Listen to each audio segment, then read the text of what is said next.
और ये सखी चाइना साला कोरोना वायरस बनाया है, इसीलिए तो बॉर्डर पर कूट कूट के पिटाया है।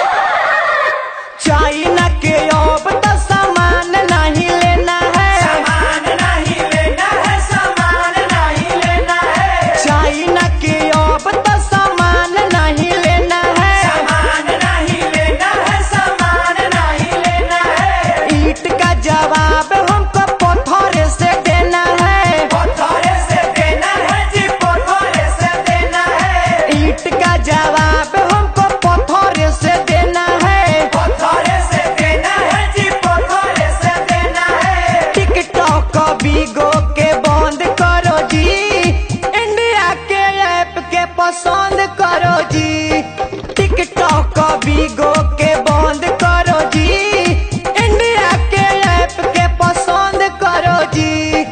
ढेर